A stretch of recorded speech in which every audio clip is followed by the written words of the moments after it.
communities mayam gi nungsina na bagi da bakta step paikhat pai muhut da thugai ge haiba elements mayam se moina support to na proxy war khoi gi mathak ta chathan ba se lep ka do bani haiba se muka thamjanengi taseng na di kuki haiba mi se manipur da leitabne kuki haiba se jati sunate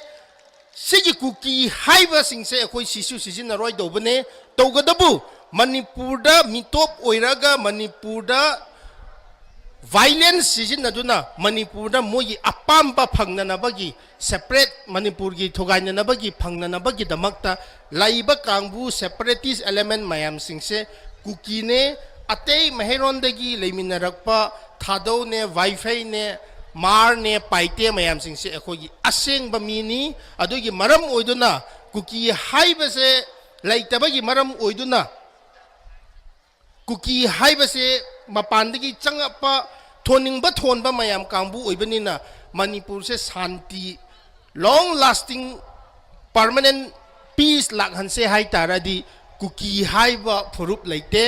mi su leite wari sana se haiba su laoi lanto se haiba su laoi moi se mapham marang leitabagi maram oiduna hojik su leitabagi maram oiduna kuki haiba se akhoi manipur da leite haiba se isolate to se haiba se praja mayam da ei appeal to jari hojik chingda tariba akhoi gi thado gi phurup thado yelhomi mahairon dagi leiriba thado mayam singse nongmei maton maroina narco terrorist kangbu na nampu da sason to raga moi thambi raga hostage to na dum thambi ei isamak thado ni ei manipur kan ge haina wakhal leiraba kangbu singse suppress to na namtharaga lei adugi marak sida kuki gi khulai paiba singsina bharat sarkar ga manara kan sida thado ga maroina meite community level understanding pangthok ke haiba matam da su akan ba instruction la kan sida home ministry na su thingbi adubu kokomi gi leadership na yabi du na adugumba yaroi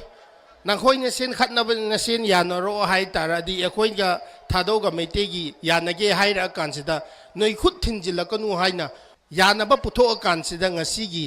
phibam se khoi yausilakpane adugi damakta kokomi gi leadership government of India gi proxy war aduda sakam to daba adugumba leadership su aina thagat chaba phongdok chari hojik su leibiri ba akhoi indigenous people paite wifi